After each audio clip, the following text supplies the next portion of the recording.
Jawaban kami dengan susunan sebagai berikut: 1. Mukadimah, 2. Kondisi internal DKM Baitus Salam, 3. Kesekretariatan, 4. Keuangan, 5. Bidang pembangunan, 6. Bidang pendidikan dakwah dan peribadatan, 7. Bidang kepemudaan, 8. Bidang perwakapan, 9. Bidang pengembangan bakat dan seni keagamaan, 10.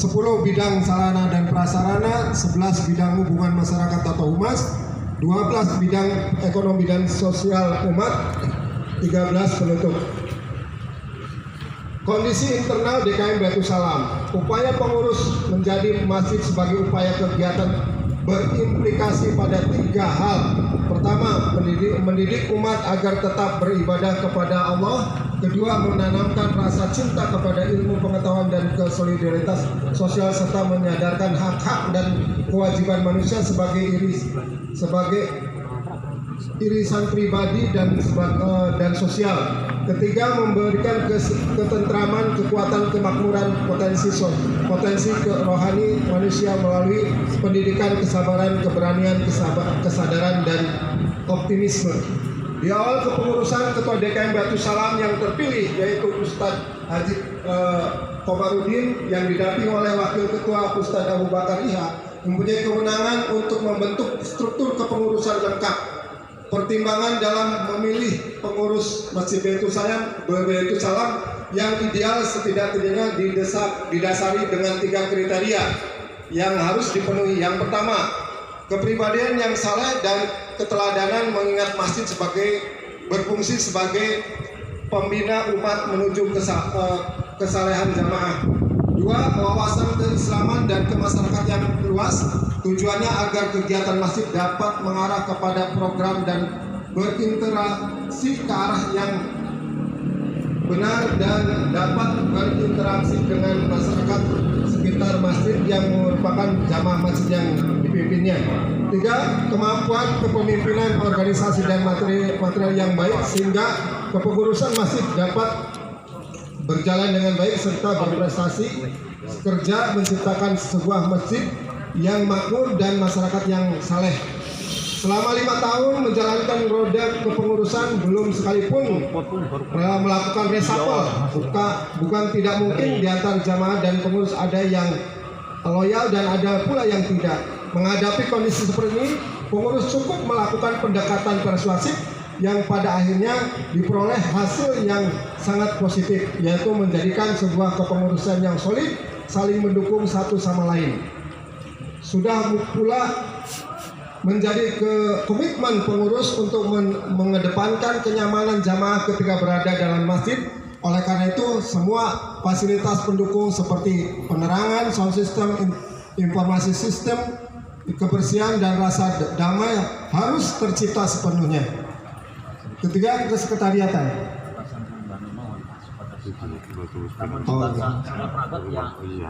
Mangga, terserah dari jamaah, dari rapat. Barangkali nanti ada yang komplain ya silakan. Apa inti-intinya saja dulu?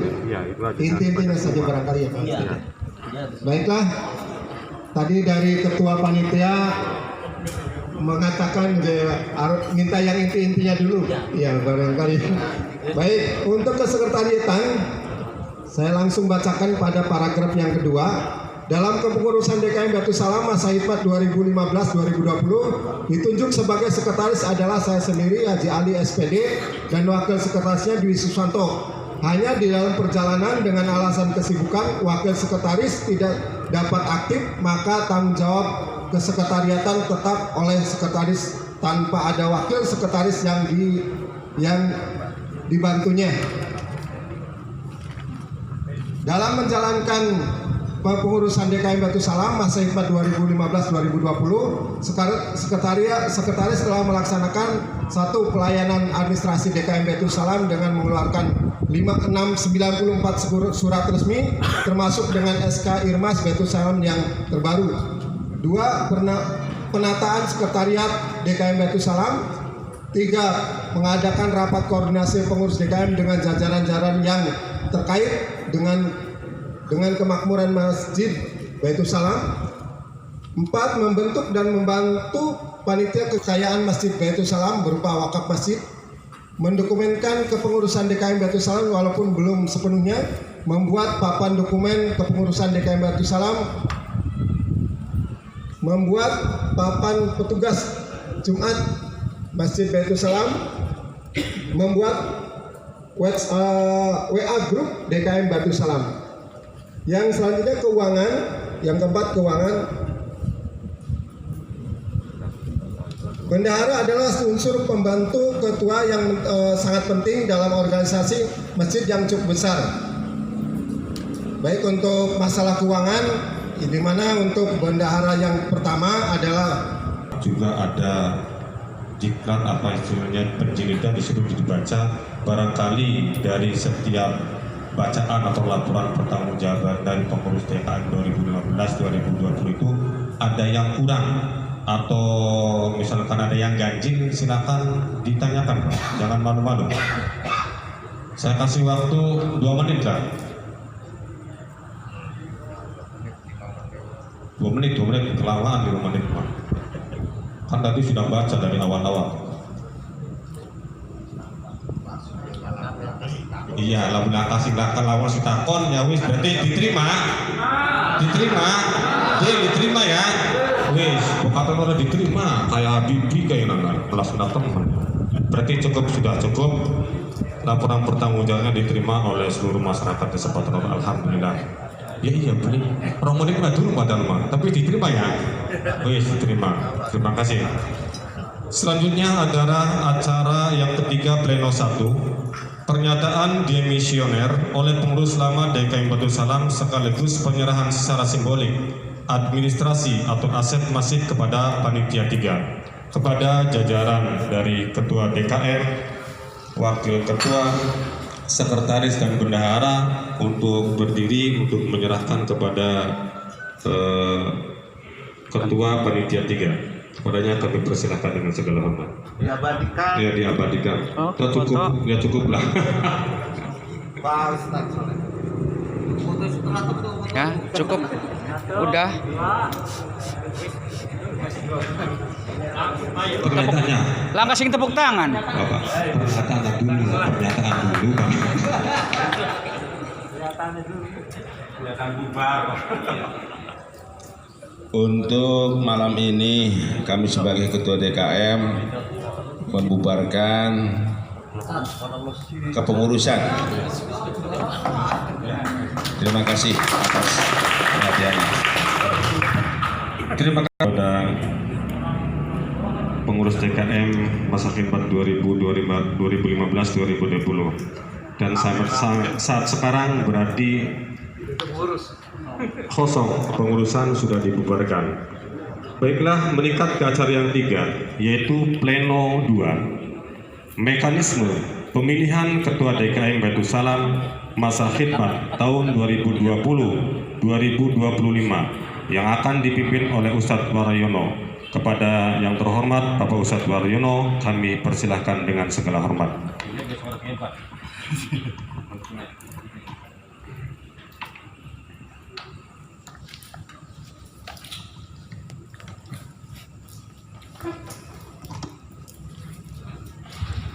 Bismillahirrahmanirrahim. Assalamualaikum warahmatullahi wabarakatuh. Waalaikumsalam warahmatullahi wabarakatuh.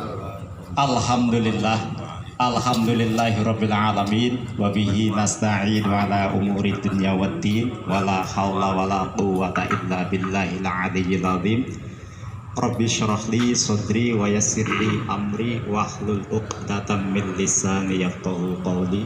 Amma ba'd. Ingkang kula hormati para alim, para ulama, para kiai, para ustaz, para undangan. Pertami-tami dan langutami mangga belas saya punika panjataken puji syukur kita semua terhadap Allah Subhanahu wa taala. Alhamdulillah pada kesempatan malam ini kita semua dapat berkumpul di Masjid Batu Salam ini dengan tanpa kurang satu apapun. Salawat serta salam marilah kita panjatkan kepada hadap Nabi Muhammad Sallallahu Alaihi Wasallam. Dengan salawat dan salamnya kita semua tentunya berharap mudah-mudahan kita semua mendapat syafaatnya di yaumil kiamat. Amin ya rabbal alamin. Amin. Para hadirin semua, Seperti yang dikatakan oleh teman kita, yaitu Saudara Teddy Sumanto tadi sebagai bapak acara, saya di sini kapasitasnya yaitu sebagai pemimpin sidang pemilihan Ketua DKM Masjid Baitus Salam masa hikmat tahun 2020-2025 atau pemilihan Ketua DKM yang baru. Sebelumnya saya mau mengcross-check undangan yang masuk. Itu jumlahnya itu ada 70. Tapi sebelumnya kami dari panitia menyebar undangan itu sekitar 150. Kurang. Tapi jumlahnya itu nggak sampai separuh. Ya, bekas titik lah. Maka dari itu kami panitia suara yang kurang dari setengahnya ini apakah nantinya itu dianggap sah atau tidak? Sah. Alhamdulillah. Masalahnya kalau tidak sah itu tidak ada pemilihan. Kalau sah berarti ini nanti sah ya. Tidak sah. Sekarang ketok palu sah. Nah. Sidang dibuka. Langkah yang kedua yaitu tata cara pembacaan tata tertib pemilihan. Dalam hal ini yaitu akan dibawakan oleh teman kita yaitu oleh Ustadz Teddy Sumanto, tempat kami diserahkan. Terima kasih kepada Bapak Ustadz Waryono. Baiklah, saya bacakan saja tata tertib pemilihan calon ketua DKM Baitus Salam Patrolor periode tahun 2020-2025. 1. Persyaratan calon ketua DKM. 1. Bagi calon ketua DKM boleh mencalonkan diri atau dicalonkan. Yang kedua, sehat jasmani dan rohani. Yang ketiga, usia minimal 40 tahun. Yang keempat, pernah menjadi pengurus DKM, jajaran IRAS atau masyarakat umum. Yang kelima, penduduk asli Patrolor. Yang keenam, menandatangani surat pernyataan bersedia dicalonkan menjadi ketua DKM. Yang ketujuh, tentunya berakhlakul karimah. Yang kedua, sistem pemilihan dengan cara aklamasi atau pengakuan penegasan suara terbanyak atau voting atau pemilihan langsung tertutup. Ada dua cara. Yang ketiga, hak bagi calon dipilih. 1. Pemilihan calon ketua DKM bisa langsung dipilih setelah ada calon maksimal 5 orang calon. Kedua, apabila hanya ada calon tunggal, maka proses pemilihan tetap dilakukan dengan lawan bumbung kosong. Ini nanti bisa didiskusikan. Yang ketiga, apabila calon lebih dari 2, maka calon terpilih ditetapkan atas dasar suara terbanyak. Dan jika perolehan suara sama, maka diadakan pemilihan ulang sampai didapat suara terbanyak. Hebat temen ya. Temen-temen ya. DKM. Yang keempat, apabila calon kurang dari atau sama dengan 2, maka calon terpilih ditetapkan atas dasar 50% suara plus 1 suara. Tuh. Kemudian yang keempat, kriteria pemilih. 1. Sehat jasmani dan rohani. Yang kedua, seluruh jajaran pengurus DKM dan seluruh petugas Jumat. Yang ketiga, pengurus dan atau jajaran Irmas. Yang keempat, tokoh masyarakat yang mendapat undangan. Yang kelima, 3 orang utusan tiap musola sedesa Patrolor. Itu adalah tata tertib pemilihan calon ketua DKM Baitus Salam Patrolor periode tahun 2020-2025. Saya kira cukup, kami kembalikan kepada ketua sidang. Terima kasih. Terima kasih, saya ucapkan pada Pak Ustadz Teddy Sumanto yang telah membacakan tata tertib pemilihan DKM Masjid Baitus Salam periode 2020-2025. Langkah selanjutnya yaitu amanat atau nasihat dari Bapak Nasihat DKM Baitus Salam Desa Patrolor. Dalam hal ini kami persilahkan pada Kiai Haji Junidi, kami persilahkan.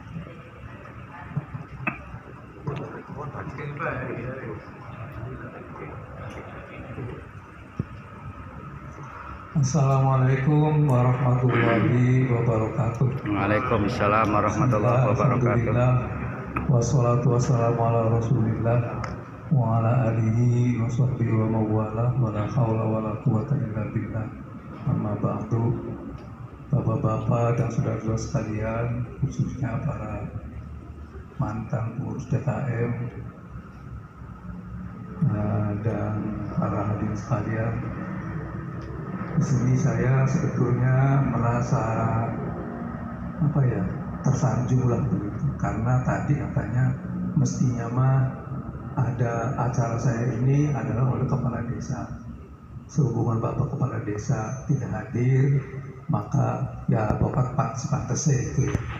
Karena saya ini paling tua barangkali, baik mengenai umurnya maupun mengenai ya istilahnya kiprah di kepengurusan masjid barangkali paling lama, karena sejak mulai dibangun sampai dengan sekarang. Oleh karena itu penawaran dari panitia saya terima untuk memberikan sambutan. Karena ini sudah diserahkan kepada saya, sehingga saya bebas untuk menyampaikan isi hati saya. Apa yang ada di dalam dada saya ingin saya kemukakan. Adapun bapak-bapak dan saudara sekalian cocok atau tidak, itu ya urusan bapak-bapak dan saudara-saudara. Menurut penilaian saya, pengamatan saya, pengalaman saya, dan selama saya bergaul di masjid ini dengan seluruh jajarannya, dengan seluruh jamaahnya, bahwa saya merasa dibandingkan dengan kepengurusan DKM yang dulu-dulu, terutama masa saya sendiri, yang kalau tidak salah saya itu sampai 3 periode awal, karena pada waktu itu memang masih ya digawe gampang segala-galanya. Setelah 5 tahun periode ini muslah terus nabela, ya tidak sampai 3 periode itu begitu. Karena pada saat itu masih bahasa Inggrisnya masih tetrukah, bocah-bocah miskin masang arti tetrukah, artinya masih dalam awal-awal pembinaan, baru membangun masjid, masih serba kekurangan dan sebagainya. Nah, setelah itu lalu kalau tidak salah kepengurusan itu pernah oleh Pak Kiai Haji almarhum Kiai Haji Syafi'i, dan pernah juga oleh Bapak Haji Fathuddin. Setelah itu kepengurusan masjid dipegang oleh Bapak Kiai Haji Komarudin sampai sekarang yang kita saksikan bersama. Menurut penglihatan saya, pengamatan saya, jujur karena saya sendiri pernah menjadi ketua DKM, ini kemajuannya sangat luar biasa. Dalam masa 5 tahun itu perbedaannya seperti langit dan bumi, antara berapa tahun yang lalu dibanding dengan 5 tahun yang sekarang. Periode 5 periode yang lalu hasilnya seperti itu dulu tuh, bisa bapak-bapak saksikan, dibandingkan dengan periode yang hanya 5 tahun sekarang, itu sangat luar biasa. Itu saya secara jujur saya akui. Kalau mau diperinci ya mulai daripada fisik bangunan yang tadinya sangat sederhana sekali, sekarang ini boleh dikatakan ya, kalau menurut pandangan mata saya mah sudah luar biasa. Temboknya sudah berlapis marmer, kemudian gentengnya juga yang tadi sudah meluduk sudah dicat lagi, bersih lagi. Di dalamnya pengaturan administrasinya, pengaturan tempat wudhunya, sampai kepada sekretariatan, dan yang sangat menonjol juga di luar fisik ini ya, masalah korban. Masa saya itu, masa 5 periode yang lalu itu, korban itu cuma hanya 1 sapi kalau tidak salah. Ini yang nangani Pak Abu Bakar selalu setiap tahun, ditambah kambingnya berapa ekor gitu. Sekarang ini sampai mencapai yang paling banyak berapa? 15 yang paling banyak ya. Sudah berapa tahun itu, jumlahnya di atas 10, selalu di atas 10. Jadi kalau menurut saya mah, ya kalau kata orang Jakarta mah ngapain sih diganti-ganti segala itu. Teruskan saja. Jadi kita kan tidak usah membuang-buang tenaga milih itu dan ini petatal pecicil, pedadal pendidik, berdebat dan sebagainya. Toh nanti hasilnya malah akan lebih buruk. Bagaimana? Sekarang yang sudah baik silakan saja dilanjutkan. Kita lihat ini lagi ngurus masjid, ngurus negara saja. Pak Harto berapa tahun ngurus, berapa periode ngurus Indonesia? Wah, yang diurus negara. Karena apa? Karena selalu berhasil. Walaupun banyak orang yang mengkritik dan sebagainya, silakan saja. Kalau saya mau jujur, jasanya Pak Harto itu sangat besar bagi Indonesia. Mudah-mudahan jasanya pengurus DKM yang sekarang sedang berlangsung juga sangat besar bagi masyarakat kaum muslimin Pak Tolor. Barangkali itu saja sambutan dari saya. Selanjutnya dipersilakan bagaimana harusnya. Wassalamualaikum warahmatullahi wabarakatuh. Waalaikumsalam. Waalaikumsalam warahmatullahi wabarakatuh. Kami aturkan terima kasih Bapak penasihat. Langkah yang selanjutnya yaitu acara inti. Bukan inti dalam artian itu pleno 3 yang terakhir. Pleno 2 yang ketiga. Yaitu proses pemilihan Ketua DKM Masjid Baitus Salam periode 2020-2025. Dalam hal ini dari kami membuka ke semua hadirin dari unsur mana saja, mungkin dari unsur masyarakat atau unsur musola DKM yang mau sudi kiranya mencalonkan diri atau dicalonkan untuk menjadi kepala pemimpin DKM yang baru. Kami silakan. Tapi dengan niat ibadah dan dengan niat menjadi kemakmuran masjid ini lebih makmur lagi, lebih dan lebih. Kami kasih waktu 5 menit mulai dari sekarang. Silakan bapak-bapak, saudara-saudara sekalian, barangkali ingin mencalonkan diri, ya tinggal ngacung Okta Marfling dari surat pernyataan tanda tangan pencalonakan. 2 menit, 2 menit. Aku 5 menit kesuwen.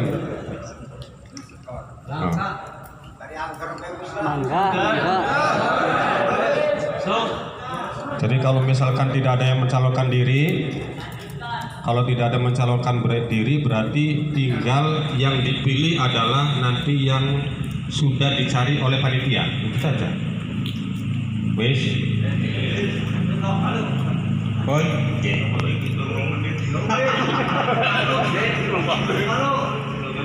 Semenit.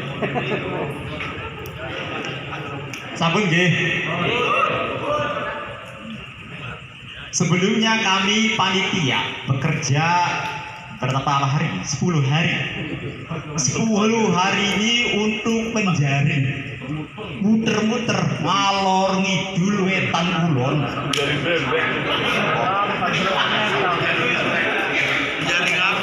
Sampai jaringnya soek. Sampai teman saya Pak Ustadz Teddy Rismanto itu standby terus di sekretariat, nunggu harap-harap cemas mungkin ada tamu yang mau mendaftarkan diri. Ternyata sampai harinya itu nggak ada yang datang.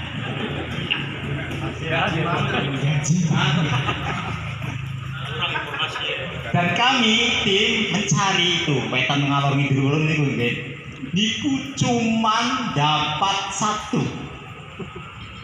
Karena dengan ketawaduannya, karena nggak ada yang mau mencalonkan diri, jadi ada 1 calon. Setelah terpilih ketua baru, ketua DKM Masjid Baitul Salam masa periode 2020-2025, yaitu Kiai Haji Komarudin. Ya, maka dari itu waktu dan tempat kami serahkan lagi kepada pembawa acara. Baik, sekian. Wassalamualaikum warahmatullahi wabarakatuh. Terima kasih kepada Saudara Ustadz Waryono yang telah memimpin Pleno 2